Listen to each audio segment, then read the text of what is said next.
Bonjour à tous et bienvenue dans un nouveau chapitre de mathématiques, cette fois-ci qui s'appelle géométrie plane.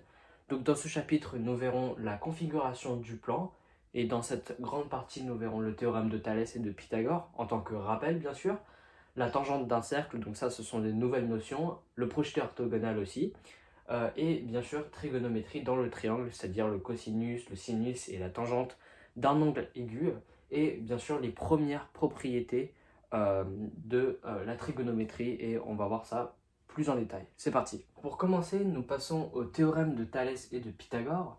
Je vais juste lire la définition du théorème de Pythagore. Donc un triangle ABC est rectangle en A si et seulement si BC carré est égal à AC carré plus AB carré.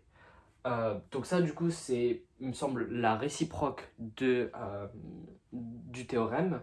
Mais si je vous montre tout simplement comment est-ce qu'on peut appliquer ce théorème, eh bien imaginons qu'on ait un triangle comme je l'avais dit ici ABC. On nous donne les longueurs AC et AB qui sont 3 et 4 pour AC et 3 pour AB. Si nous voulons calculer la longueur de l'hypoténuse, c'est-à-dire le segment qui est opposé à l'angle droit, c'est-à-dire BC, donc X, on aura juste à remplir la formule, c'est-à-dire BC carré est égal à AC carré plus AB carré, donc X est techniquement égal à AC carré, c'est-à-dire 4 au carré, plus 3 au carré, donc du coup, X est égal à 16 plus 9, donc X est égal à 25. Maintenant, passons à la réciproque du théorème de Pythagore. Si nous avons un triangle ABC et qu'on connaît toutes les longueurs, c'est-à-dire CB, AC et AB du triangle, on peut déterminer si ce triangle est rectangle. Si tout simplement pardon, 4 au carré plus 3 au carré sont égales à 25, c'est-à-dire 5 au carré, eh bien notre triangle sera rectangle. Maintenant, passons au théorème de Thalès. BM et CN sont deux droites sécantes en un point A. Si les droites MN et BC sont parallèles, alors on a cette égalité qui est AM sur AB est égal à AN sur AC, qui est égal à MN sur BC. Donc ici, j'ai juste dessiné un petit schéma pour illustrer mon propos. On remarque que notre droite BM juste ici et CN sont séquentes en A, c'est-à-dire qu'ils se coupent en un point A. Si les droites MN et BC sont parallèles, c'est-à-dire ceci et ceci, on aura toujours cette propriété-là qui sera vérifiée.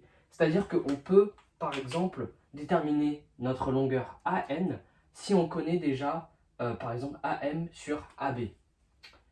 Et c'est comme ça qu'on peut déterminer les longueurs dans une figure comme celle-ci. Bien sûr, il existe plusieurs figures qui s'appliquent au théorème de Thalès, mais je ne vous le montrerai pas puisque vous l'aviez déjà vu l'année dernière, il me semble. Réciproquement, si AM sur AB est égal à AN sur AC, et si les points A, M et B et A, C et N, d'autre part, sont dans le même ordre, alors MN est parallèle à CB. C'est la réciproque du théorème de Thalès. On passe à présent à la tangente d'un cercle. On va commencer par la définition de ce qu'est une tangente. C est un cercle de centre O et A un point de ce cercle C. La tangente au centre C en A est la droite perpendiculaire en A à la droite OA. Donc ici, je viens de dessiner un schéma qui représente exactement la définition d'une tangente. Imaginons qu'on ait tout d'abord, faites abstraction de tout ce qui est droite, parallèle, perpendiculaire et tout ça, mais juste imaginez tout d'abord le cercle de centre O. On a notre cercle, et je dessine à présent mon point A, qui peut être n'importe quel point sur le cercle, puisqu'il y a une infinité de points dans un cercle, mais je le mets ici. Et je dessine à présent la droite OA. Donc voilà, j'ai dessiné ma droite OA. Et à présent, je vais faire ma perpendiculaire, excusez-moi, qui passe par le point A sur la droite OA. Et c'est ce que nous dit en fait la propriété. Notre droite, que je vais appeler D, sera la tangente du cercle C qui coupe le point A. Pour l'instant, c'est assez simple. En fait, une tangente, c'est juste une perpendiculaire sur un cercle C. C'est tout. Maintenant, remarque, la tangente en un en A, pardon, au cercle C, couple ce cercle au seul point A. Qu'est-ce que ça veut dire?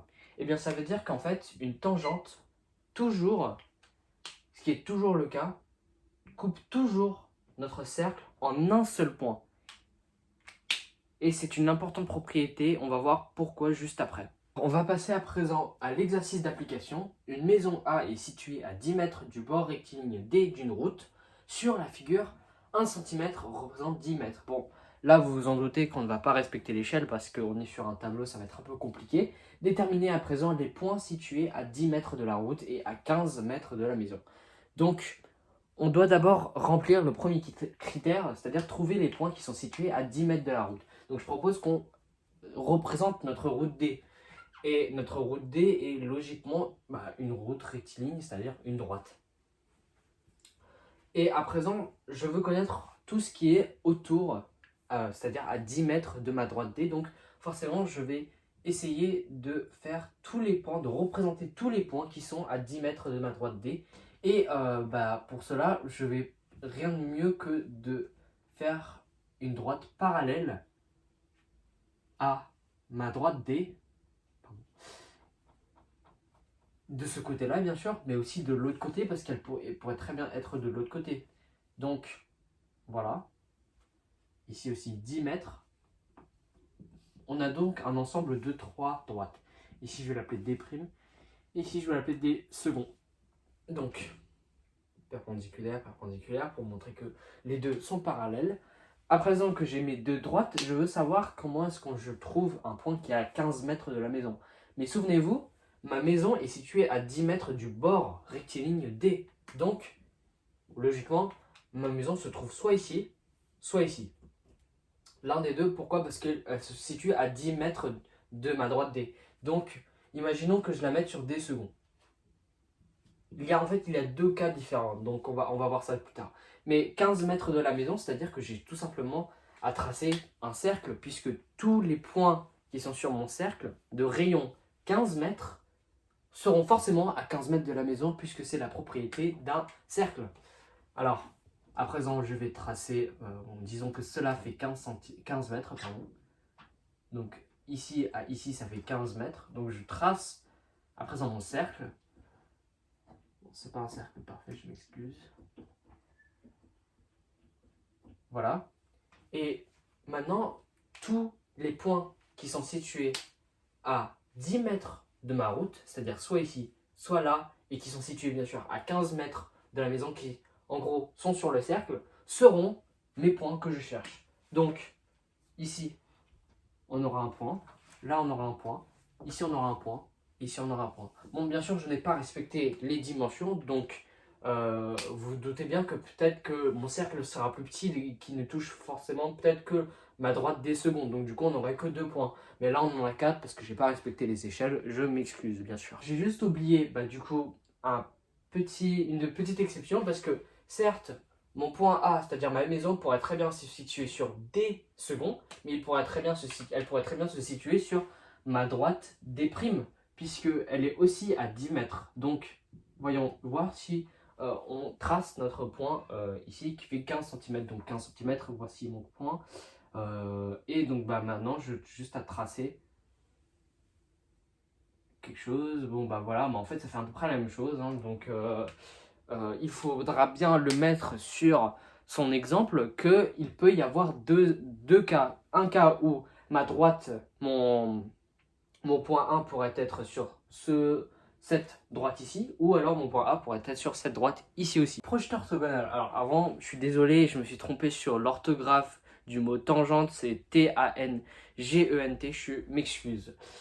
Définition d'un projeteur orthogonal. Le projeteur orthogonal d'un point A' sur une droite D est le point A de D tel que les droites D et AA' sont perpendiculaires.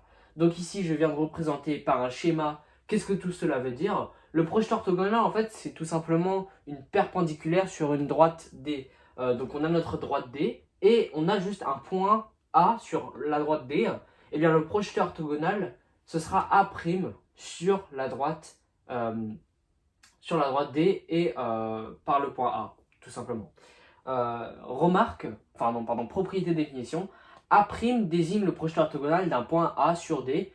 Pour tout point M de D, distinct de A', on a A' inférieur à AM. On dit que A' est la distance du point A à la droite D. Donc, ici, je vais faire appliquer ce que dit la propriété. Je vais mettre un point M sur ma droite D et je vais relier A' à M. Et on a vérifié notre propriété. Pourquoi? Parce qu'on a A' est inférieur à AM. Or, on sait que dans un triangle rectangle, ça c'est un triangle rectangle, je pense que vous l'avez vu, A', M et A, qui est rectangle en A, eh bien l'hypoténuse est toujours la longueur la plus grande du triangle. Pardon. Donc A', M est toujours la longueur la plus grande. D'où le fait que A', c'est-à-dire cette droite ici, est inférieure à la longueur de A', M, ce qui est assez logique. Donc, ici, démonstration, dans le triangle AM, A', rectangle en A', rectangle en A d'après le théorème de Pythagore, on a AM au carré, donc A', M au carré, je m'excuse, voilà, tac, et ceci, voilà, et tac. Et donc du coup, oui, ça, et ça aussi, et voilà. Donc, A' M au carré, c'est-à-dire l'hypoténuse, est égal à A' au carré, et AM au carré. Donc pour l'instant, tout va bien, on applique juste le théorème de Pythagore. Or, AM au carré, c'est-à-dire ceci, est positif, puisque une longueur est toujours positive, c'est-à-dire supérieure à 0. Donc, AM au carré est supérieur à A', par définition. Donc, ainsi, A' M au carré est égal à, est supérieur à A' au carré. Donc, c'est-à-dire l'hypoténuse est supérieure à A'. Ainsi, A' M est supérieur à A'. Les longueurs de A' M et A' sont positives. Le projeté orthogonal A' de A sur D est le point D qui est le plus proche du point A. Lorsqu'un point A appartient à une droite D, son projeté orthogonal sur D est le point A lui-même. Ça, c'est une propriété qui va vous être très importante et il ne faut surtout pas l'oublier. Alors, à présent, trigonométrie dans le triangle rectangle. Nous avons la définition de cosinus, sinus et tangente. C'est du rappel de l'année dernière, voire même parfois de 4e pour certains. Dans un triangle ABC rectangle en A, on a cosinus de ABC est égal à AB sur BC. J'ai fait un schéma ici pour vous simplifier tout ce qui était AB, BC, etc. Donc BC sera toujours l'hypoténuse et il est en noir. AB, ça représente le côté adjacent à ABC, donc voici ABC. Et bien sûr, CA sera du coup le côté opposé à ABC. Et il sera en rouge. AB sur BC, ça représente le cosinus, c'est-à-dire le côté adjacent au côté sur l'hypoténuse donnera le cosinus. Le côté opposé sur le côté hypoténuse donnera le sinus. Et le côté opposé divisé par le côté adjacent donnera toujours la tangente. Si vous voulez un moyen mnémotechnique, vous avez toujours la technique SO-K-To-A. So pour sinus, ici sin. O c'est pour opposé, donc je vais mettre hop. H c'est pour l'hypoténuse. Et là donc du coup c'est cosinus, donc cos. Ici adjacent et hypoténuse. Et ici tangente. T et tangente et opposé, voilà, et adjacent. Donc comment est-ce que ça marche? Eh bien tout simplement, ça veut dire que, par exemple si on prend juste SO, c'est S, donc sinus est égal à segment opposé divisé par segment de l'hypoténuse. C'est-à-dire sinus est égal à, du coup, comme je l'ai représenté ici, opposé divisé par hypoténuse. Voilà, c'est un petit moyen mémotechnique. Maintenant, on passe à l'exemple. On nous demande de trouver x et y. Pardon, excusez-moi, c'est un tout petit peu coupé. Mais bon, voilà, on nous demande de trouver x et y. X et Y, voilà, et dans un triangle ABC. Eh bien, je ne vais pas vous montrer la rédaction exacte, mais tout simplement le raisonnement. La rédaction, c'est un peu à vous de la faire du moment que ce soit assez cohérent. Donc, dans le triangle ABC rectangle en A, on a du coup, comment est-ce que, bah déjà, je vais commencer par résoudre X. Comment est-ce qu'on résout X? Eh bien, X, c'est l'hypoténuse. Or, on connaît également l'angle qui est adjacent à celui qu'on veut déterminer. Donc, adjacent hypoténuse, on sort notre formule SOHCAHTOA. SOHCAHTOA, pardon. Et maintenant, on regarde adjacent hypoténuse. Adjacent hypoténuse, c'est le cosinus. On veut calculer du coup le cosinus à partir du cosinus. Donc, ici, on aura cos de ABC. Pour l'instant, je vais écrire sans les valeurs exactes. ABC, adjacent, c'est-à-dire AB, sur BC. Voilà, donc c'est X. À présent, je remplace tout ce que je connais. Donc cos ABC, bah, je connais l'angle, ce sera 31 degrés, est égal à AB, c'est-à-dire 7 cm, sur BC que je ne connais pas. Et à présent, j'ai juste à faire une règle de 3. C'est-à-dire que ici, j'ai mon cos sur 1. On est d'accord? Parce que cos sur 1, ça revient à dire juste cos. Donc, ici, j'ai une règle de 3, je ne sais pas si vous pouvez le voir. On peut faire tac, tac et tac. C'est-à-dire 1 fois 7 sur cos.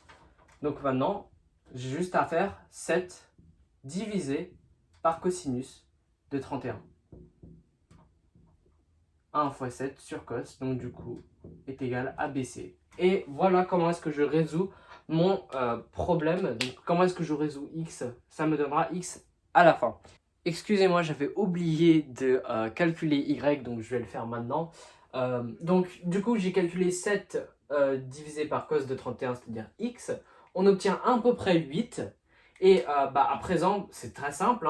Je connais l'hypoténuse, je connais je connais l'hypoténuse, je connais aussi l'angle adjacent. Je pourrais utiliser soit la tangente, soit, soit le sinus. Pardon. Donc, je vais utiliser la tangente, juste pour... voilà, donc tangente de 31 est égale à opposé, c'est-à-dire y, donc y c'est AC, divisé par 7. Parce que AB, on le connaît déjà, donc c'est opposé et adjacent. Et à présent, du coup, tangente de 31, moi je veux calculer AC, donc règle de 3, tout simplement. Je ne suis pas obligé de faire le sur 1, mais bon, c'est juste pour vous montrer, vous illustrer que c'est une règle de 3. Donc on fait, là ça deviendra un produit, donc AC est égal à tangente de 31 degrés fois 7, divisé par 1, mais bon, je ne vais pas l'écrire. Et donc AC est égal, du coup, je ne vais pas vraiment le calculer, mais vous comprenez l'idée. Donc c'est comme ça que du coup on résout X et Y dans cet exercice-là. Alors, à présent, comment est-ce que j'utilise les formules trigonométriques version arctan, arcsin et arcos? Imaginons qu'on ait un triangle rectangle et qu'on ait envie de déterminer l'un des angles aigus de notre triangle. Comment est-ce qu'on va s'y prendre? Eh bien, tout d'abord, on nous donnera forcément, si on veut utiliser la formule trigonométrique, on nous donnera forcément soit au moins deux longueurs. Je ne suis pas obligé d'utiliser les 3 longueurs, mais au moins 2 longueurs, ou alors on déterminera une des 2 longueurs qu'on connaît, et puis après on aura 2 longueurs à la fin. Bref, il nous faut, pour utiliser ces formules, 2 longueurs et bien sûr un triangle rectangle. Donc, comment est-ce que je fais pour utiliser ça? Eh bien, tout d'abord, j'identifie quel sinus, cosinus et tangente je dois utiliser dans ce cas-là. Ici, je remarque que j'ai un côté adjacent, que je connais la longueur du côté adjacent et je connais la longueur du côté opposé. Donc, je vais utiliser la tangente parce que SOHCAHTOA, T, tangente, opposé ici et adjacent juste là. Donc, tangente de ABC, on ne connaît pas la longueur d'ABC. Opposé, c'est-à-dire celui-là, c'est-à-dire 6 cm, et ici 5 cm. Donc, à présent, je veux calculer ABC. On est d'accord? Donc, je vais isoler ABC. C'est comme une équation. ABC est égal à... Et cette fois-ci, eh bien, mon tangente, quand il passe de l'autre côté, il devient un arctane. Et arctane, ça s'écrit tout simplement TAN moins 1, parce que c'est l'inverse de la tangente. Et là, je mettrai 6 sur 5. Et donc, du coup, j'ai obtenu mon résultat. Donc, c'est comme ça qu'il faut le faire. Je ne vais pas le calculer parce que je ne sais pas la réponse exacte. Vous pouvez le faire à la calculatrice si vous voulez. Et je vous encourage fortement à faire des exercices si cela n'est toujours pas acquis. Alors, propriété première. Donc ça, c'est, disons, les nouvelles notions qu'il faut apprendre sur la trigonométrie. ABC est un triangle rectangle en A et on note à alpha, donc ça se note alpha, la mesure en degrés d'un angle aigu de ce triangle. Bon, ça ressemble énormément à un A, mais en fait, bah, c'est alpha, enfin, faut juste savoir comment l'écrire, mais bon, c'est assez facile. Alors, les nouvelles propriétés, on sait que cosinus de alpha et sinus de alpha seront toujours compris entre 0 et 1. C'est une règle et donc elle s'applique justement pour tous les cas. Les deux propriétés qui sont surtout les plus importantes, ce sont cosinus au carré d'alpha plus sinus au carré d'alpha est égal à 1 et tangente d'alpha est égal à sinus d'alpha sur cos de alpha. Ça aussi, ça va être très important. Et vous n'hésitez pas à mettre un commentaire pour me dire si vous voulez que je vous explique pourquoi est-ce que ces deux propriétés, comment est-ce qu'on arrive à prouver que ces deux propriétés sont vraies. Enfin voilà, juste mettez-le dans les commentaires, je ferai peut-être une vidéo à ce sujet ou un truc non répertorié. Donc ici, je vais juste mettre un petit exemple, calculer tangente d'alpha, sachant que cosinus d'alpha est égal à 0,6. Alors comment on s'y prend?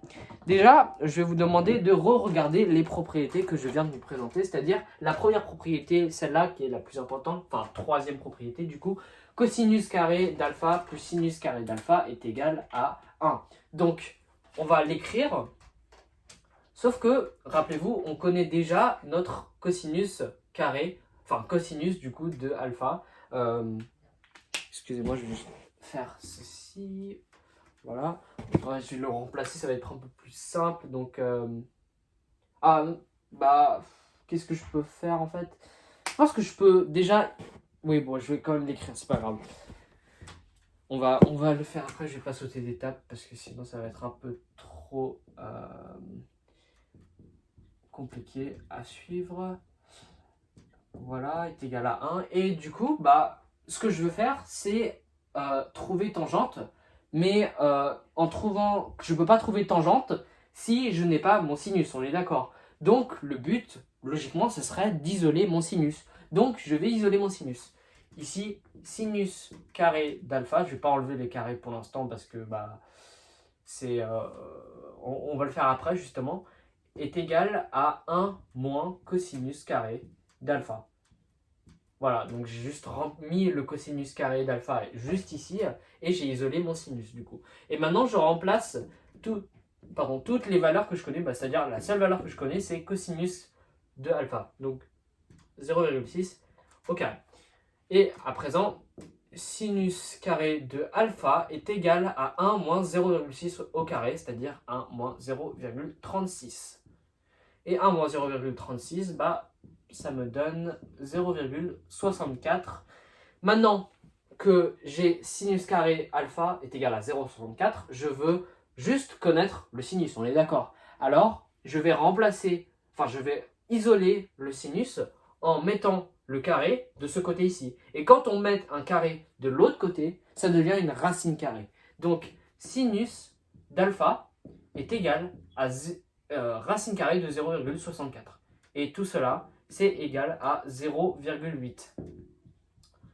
Notez que mon sinus et mon cosinus sont toujours compris entre 0 et 1. Et je n'ai toujours pas dérogé à la règle. Si vous avez un résultat qui est soit inférieur à 0, soit supérieur à 1, c'est que votre résultat est faux. Un sinus, hein. Sinus et cosinus, bien sûr. Tangente n'est pas compris dans le calcul. Alors, à présent que j'ai mon sinus, je vais appliquer ma règle. Donc, je veux calculer ma tangente et je connais déjà la propriété. Donc, sinus d'alpha sur cosinus d'alpha est égal à 0,8 sur 0,6, ce qui me donne 8 sur 6, et donc 4 tiers. Voilà comment je résous cet exercice. C'est la fin de cette vidéo, j'espère que vous l'auriez apprécié. Si vous avez aimé, n'hésitez pas à liker, commenter, vous abonner, ça me ferait un grand plaisir et bien sûr je vous verrai pour de nouvelles vidéos.